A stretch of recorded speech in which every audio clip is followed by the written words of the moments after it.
Hello everyone, today I am going to discuss anti-protozoal drugs. In this lecture, we will discuss about different types of protozoal infections, amoebiasis, life cycle of amoeba, and classification of anti-amoebic drugs.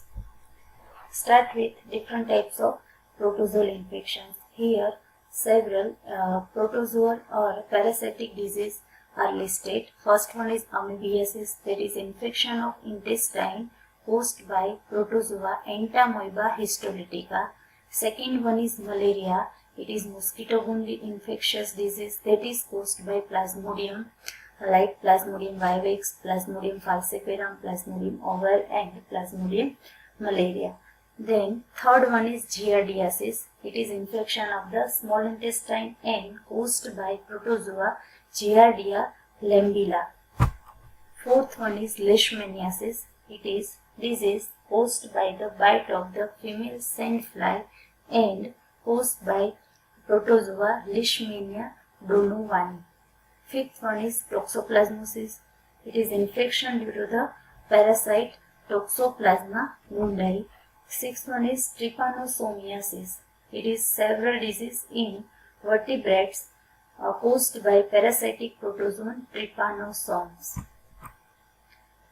Now, when we compare protozoal infections with bacterial infections, then protozoal infections are difficult to be treated than bacterial infections. Why? Because protozoal cells are eukaryotes and have similar metabolic process to the human host, almost closer to the human host. That's why when antiprotozoal drug is given to the human host, then it produces the several toxic effect on the host, and antiprotozoal drugs are not safe during pregnancy.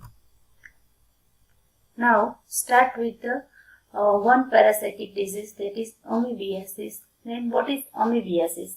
It is a protozoal infection of the intestinal tract that occurs due to ingestion of foods or water that is contaminated with Entamoeba histolytica protozoa.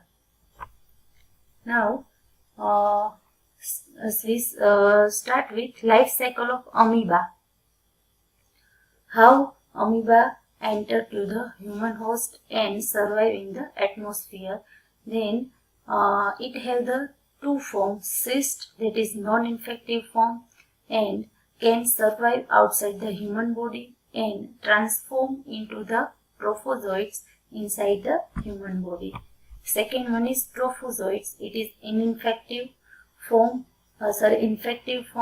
They may feed on intestinal bacteria or invade the intestinal wall and cause the ulceration into the intestinal wall, and then migrate to the liver or other tissue. It transforms into cysts which are excreted into the feces within the colon. Now we see stepwise life cycle of the amoeba. First one is cyst ingestion.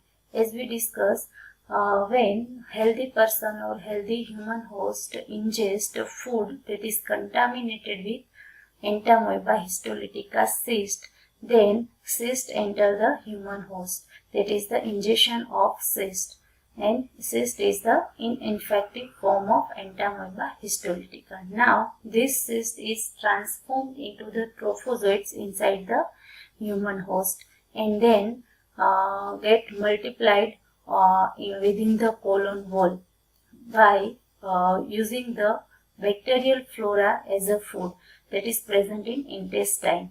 In colon, bacterial flora is present. That bacterial flora provide food to the trophozoites, and trophozoites get multiplied and growth and cause the infection. Now, in certain circumstances, these trophozoites penetrate to the intestinal wall. What happens when trophozoite invade the intestinal wall? Then ulceration of intestinal wall occur, and simultaneously it enter to the bloodstream. Right, enter into the bloodstream, and through the bloodstream it causes the infection throughout the body or different tissue of the body. That is known as the systemic invasion. And simultaneously some trophozoites converted into cyst form again in rectum and excrete out from the body into the feces. This is the life cycle of amoeba. Next one is classification of anti-amoebic drugs. Now first of all, what is anti-amoebic drugs? The drugs which are useful for the management and treatment of amoebiasis are known as the anti-amoebic drugs. Now classification of anti-amoebic drugs. First class is tissue amoebicides. That means drugs which kill the amoeba or entamoeba histolytica present within tissue for both intestinal and extraintestinal amoebiasis. This drug is useful for the amoebiasis occurring intestinal tissue or colon as well as extraintestinal, that means other than intestinal tissue. In both cases, these drugs are effective. First one is nitroimidazole. Examples are metronidazole, tinidazole, ornidazole, secnidazole and cetronidazole. Next one is alkaloids. It obtained from the natural source, that is emetine and dihydroemetine. Second class subclass is for extraintestinal amoebiasis only. First class is for both intestinal as well as extraintestinal amoebiasis. Drug from this class is useful only for the extraintestinal amoebiasis. That means amoebiasis occur other than the intestinal tissue. That is chloroquine. Then second class mean that is luminal amoebiasis. Luminal amoebiasis, that means colon amoebiasis, that is intestinal amoebiasis. For this again there are different subclasses. First one is amides, chemical class amides. Examples are diloxanide, furet and taclosan. Second one is 8-hydroxyquinolines. Example is cleoquinol. It is also known as quinidochlor, iodochlorohydroxyquine and cleoquinol. Second one is dihydrohydroxyquine, that is also known as iodoquinol. Third one is antibiotics. Example is tetracycline. Miscellaneous class, that is naphthaquinone derivative. Example is atovaquone. It is useful as anti-amoebic drug. Now we see the structures of different anti-amoebic drug.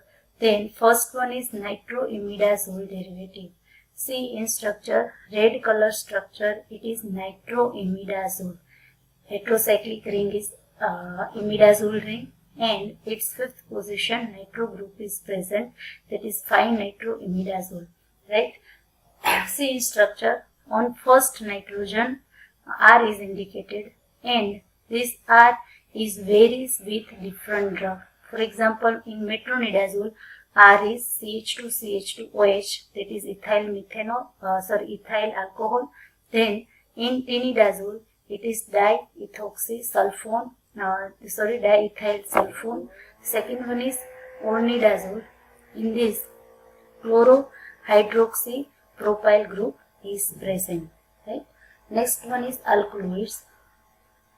Example is emetine. Emetine is isoquinoline derivative. Heterocyclic ring isoquinoline is present in this structure, which is indicated by the red color. Next, chloroquine. Chloroquine is quinoline derivative. Red color ring is quinoline and its fourth position NH, that is amino group. That's why it is 4 amino derivative. Next one is amides, or it is also known as acetamide derivative as well as acetanilide derivative. See in red color structure, benzene ring attached with nitrogen and that nitrogen it attached with C double bond O. This whole group is known as acetamide. Now this acetamide is attached with CH methyl group, that is known as the acetanilide structure. And only amide, that is nitrogen attached with the carbon double bond oxygen, NCO, that is amide, right? And example is diloxanide. Next one is 8-hydroxyquinolines. Example is idoquinone.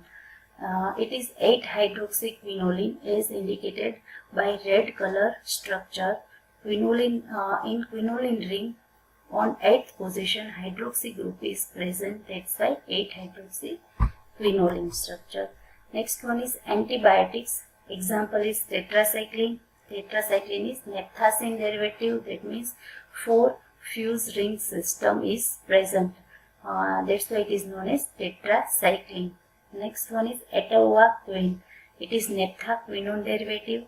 Red color ring is naphthaquinone ring, and it is substituted by different substituent and produce the drug atovaquone.